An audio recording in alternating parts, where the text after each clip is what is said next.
Okay, so today's topic, it seems like the Cleveland Cavaliers and the Los Angeles Lakers are about to be on the verge of a trade.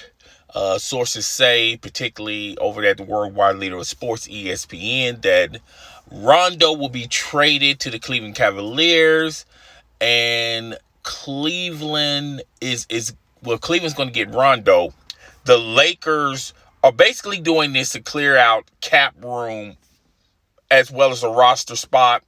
Obviously, they're trying to sign, I believe it was Stanley Roberts.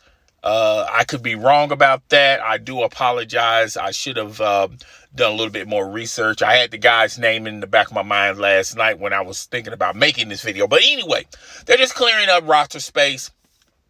Has nothing to do with they're on the verge of a blockbuster trade when it comes to probably getting rid of Russell Westbrook. I have told you guys on live streams, on social media, as well as multiple videos, that one, I thought that was a bad look for the Los Angeles Lakers signing, Russell Westbrook.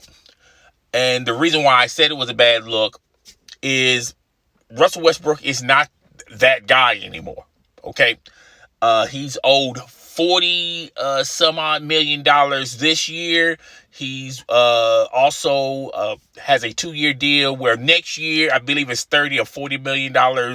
The next season, that's going to be a hard contract and a hard pill to swallow if you're trying to trade him and upgrade to get more younger pieces or better pieces, maybe a draft pick. Remember now, the Los Angeles Lakers do not have a draft pick for a while. So as far as Russell Westbrook goes, you're stuck with Russell Westbrook, unfortunately. There have been several sources saying that it's highly unlikely that the Los Angeles Lakers are going to get rid of Russell Westbrook, so you're stuck with him.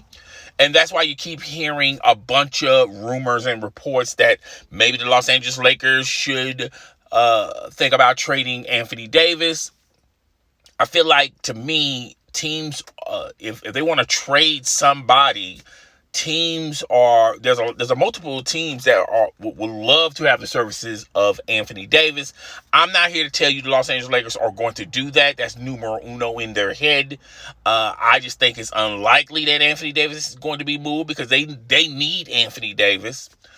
But changes, you're going to see small, subtle changes in the draft if the Lakers can trade some of what they have on their roster to get a little bit better, but it's not going to be life-changing better. It's not going to be, okay, well, clearly this trade is going to get them deep into the postseason. Once again, they are in salary cap hell, the Los Angeles Lakers. When you speak to Los Angeles Laker fans, they always have this hope and this mindset that the Lakers can get out of anything, okay? They're stuck with Russell Westbrook for this year. Now, maybe next year, there's a possibility of trading Russell Westbrook next year around the trade deadline, next year, where the Lakers pay half of that $40 million contract next year. Maybe they can find a trade partner then. But you're stuck with Russell Westbrook. Carmelo Anthony I feel like it's a decent piece, but he's not the same Carmelo Anthony that you're getting with the Denver Nuggets or even with the New York Knicks. You're getting an Anthony Davis. You're not even getting Anthony Davis from the Portland Trail Blazers, okay? So when you look at the Lakers roster, it's more of veteran leadership, more veteran players that have been in the league for multiple seasons. It's not blended in. It's not balanced. They don't have a lot of young players that they can depend on. And like I said, last year they had an opportunity to get DeMar DeRozan. Why did I say DeMar DeRozan? DeMar DeRozan. They could have gotten him, but the Lakers or LeBron James, or maybe the combination of the both, said that they didn't want to give up THT. I felt like they should have gotten rid of him if there was a taker. If THC, if someone wants to buy into the fact that he's going to be this phenomenal player, it's worth getting him to get DeRozan, and if you look what he's doing with the Chicago Bulls,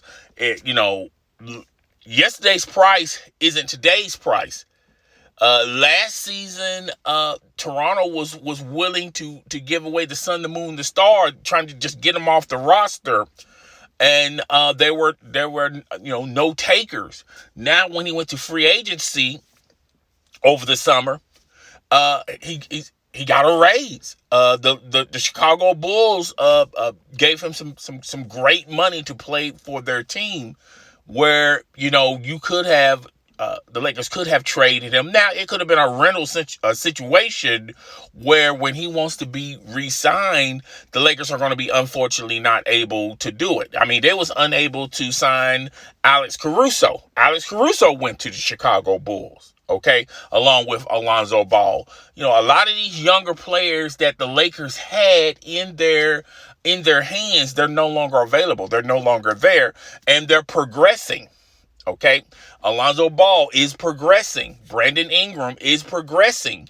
Alex Caruso is progressing. Okay, DeRozan, he's progressing. Okay, yesterday's price isn't today's price. Okay, so the Los Angeles Lakers gave up their future with their draft picks, and they gave up their young talent at that time, even though the majority of that young talent was gone to try to complete for them to get Anthony Davis. Yeah, they won a title after that. And I always say all titles are the same, but they all depreciate, okay? That was almost darn near 2 years ago. Nobody's not even thinking about the Los Angeles Lakers winning a title 2 years ago. No one's thinking about the Toronto Raptors winning a title. No one's, years ago. And when I say years ago, it's only been 3 or 4 years. Or the Golden State Warriors. Okay? No one cares about your past achievements as far as winning a championship. It's now, what are you doing for me now? And if you look at the Los Angeles Lakers, they do not look like a team that's on the verge of winning it all. I feel like out in the East, it's the Milwaukee Bucks. There's a possibility that they could repeat. The Brooklyn Nets, if they can get everyone on the court together, that's a strong possibility. Then you got the Phoenix Suns. The Lakers roster cannot even compete with the Phoenix Suns. They're not even in the same league with the Phoenix Suns. They're not even in the same league when you talk about the Golden State Warriors. The Golden State Warriors have the best record in the NBA, and they're doing it without Klay Thompson. Okay, Steph Curry is having one of those fantastic seasons where it's a possibility he can be MVP this year. And just those two teams alone, the Lakers are not going to be able to beat those teams. And just to make this, I don't think the Los Angeles Lakers can compete with the Memphis Grizzlies. You just saw the Memphis Grizzlies beat them a couple of nights ago. So there's a lot of teams out there that's young, that has the right blend of veterans and young players, young talented players. And you got some teams that are, the majority of them are younger players, and like the Houston Rockets, even though I don't see the Houston Rockets going to the playoffs, but if you look at the Houston Rockets roster, they give matchup issues, horrible matchup issues for the Los Angeles Lakers. Los Angeles Lakers can't stay in front of them. Okay, so you have some teams that orchestrated and built their teams the right way, has the right blend of young players and veteran players, and then you have the middle of the road teams where the majority of the players are young and they may have a few veterans. And then you have teams that are not chemistry balanced right. They're tilted either way. They have either too many veterans or too many younger players who don't have experience, and their records indicate it. Okay, just look at their record. So and a lot of these organizations are building bad rosters, and I was not on board with the pieces that the Los Angeles Lakers acquired during the offseason, during the summer. I told you guys, I felt like none of these pieces work. A lot of the pieces that they brought to the Lakers were older players. That were older pieces. They were something, they were something 5-6 years ago, but they're not that same player no more. Carmelo Anthony is not that player no more. Rondo is not that player. There's a reason why Rondo is bouncing from team to team to team. He's starting to have the Russell Westbrook bug, where Russell Westbrook for the past 3 years have been on 3 different teams.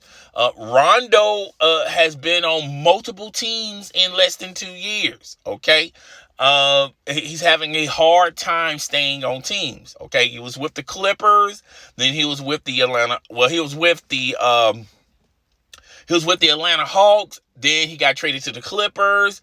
Then, no.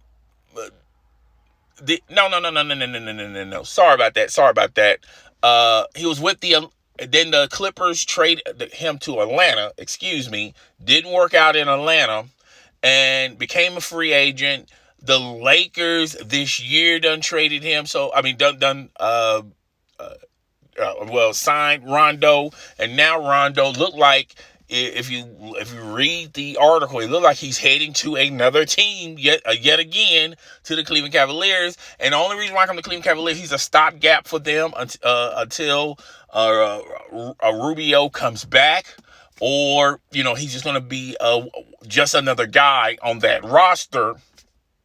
And he's been on 4 teams, and it hasn't been 2 years yet. Okay, so there's a reason why these players are constantly either being traded to, they don't even last a full season, and their names are constantly in discussions in trades, and they ultimately get traded. Okay. So there's a reason why that's happening. And now I'm not saying Russell Westbrook is the numero uno, the problem of the Lakers. I feel like the problem of the Lakers they're too old. All right. They can't stay with their man. They're not playing any defense. No individual defense, no perimeter defense, no half-court defense. I mean, no defense at all. When you look at Westbrook or Westbrick, or however y'all want to call him, yes, he's not a defensive stopper either.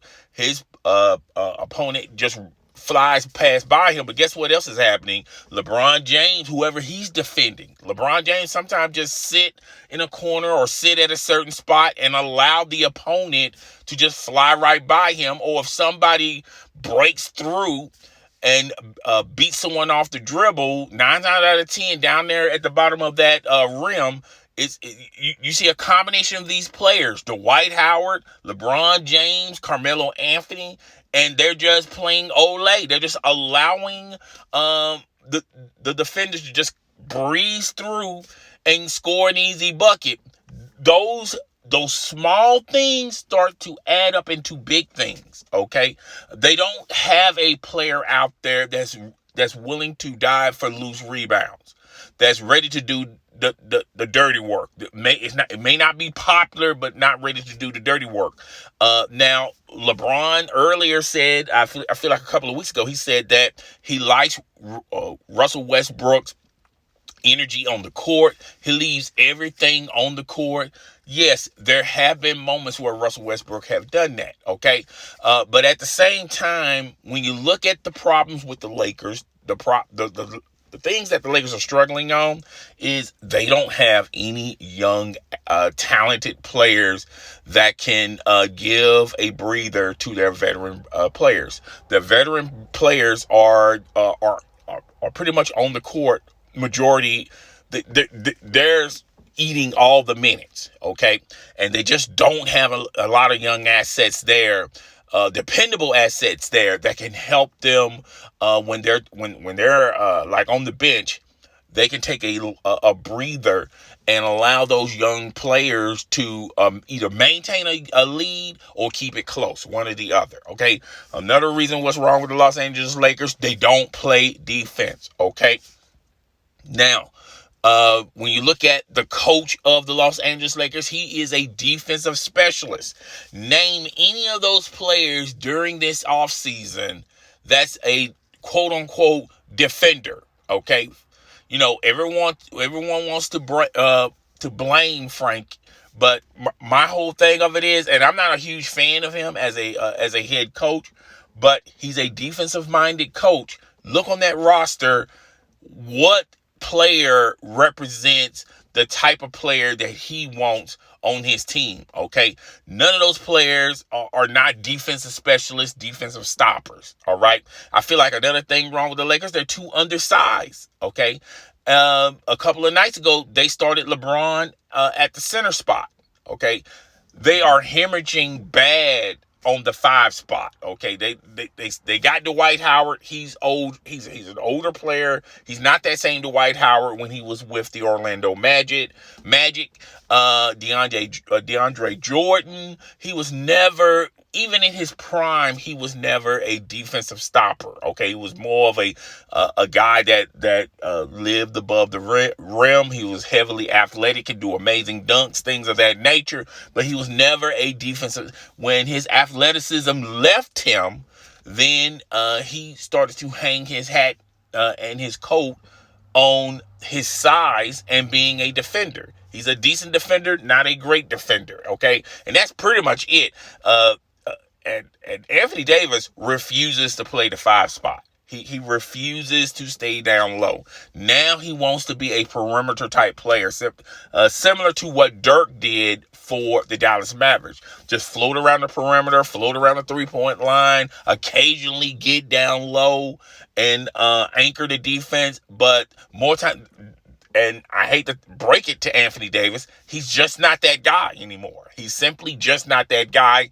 And I feel like the Lakers are allowing their veteran players to dictate what they want to do instead of the best interest of the team. So, that was a long conversation to get back to Rondo.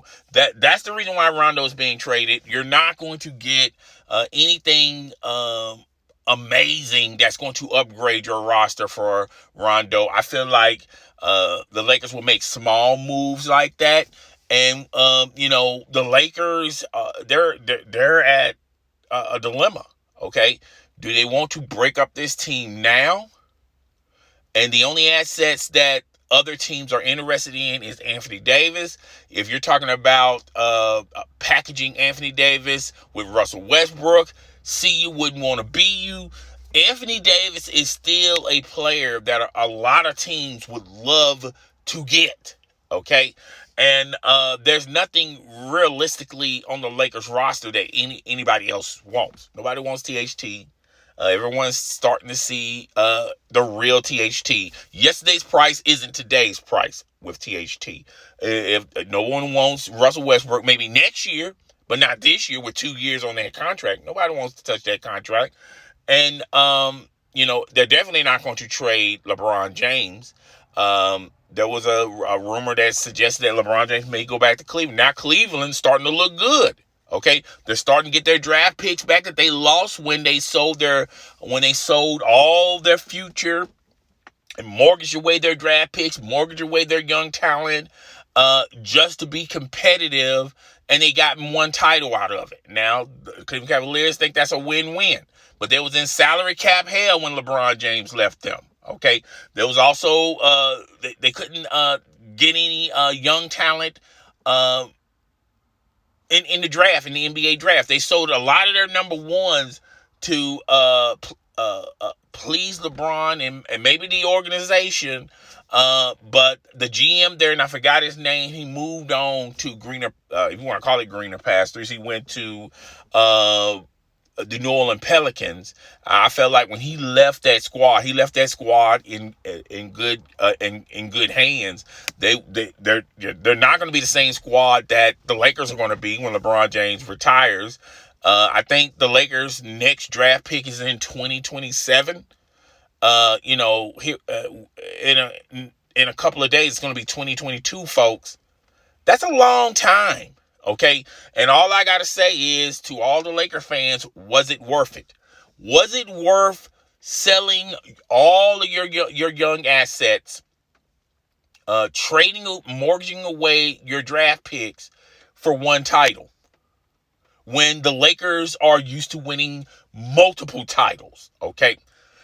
Even you can go as far back as Magic and Kareem. They won multiple titles, okay? Shaq and Kobe won multiple titles, okay? Just Kobe and Gasol, multiple titles, okay? So this is a franchise that's accustomed of winning multiple titles. And the season is halfway gone. And when the playoffs start and when the finals begin and we crown a champion, that will be 2 consecutive years where the Los Angeles Lakers didn't do diddly squat. And was it worth it? That's all I got to tell Laker fans. Laker Nation, was it worth it? Was it worth, doing all that just to win one title in a shortened season? And a lot of people putting way too much critique on that championship, calling it a bubble title. I'm not calling it a bubble title. All titles are the same. They just depreciate a lot faster. Okay, what you did 2 years ago doesn't mean diddly squat of what you're doing today, okay? And that's all I got to say. This trade is really not going to satisfy and fix the problems that the Lakers have. The Lakers have major holes, all right? And this trade is not going to do any of that. Anyway, rate, comment, subscribe. I will see you guys on the next one. Deuces.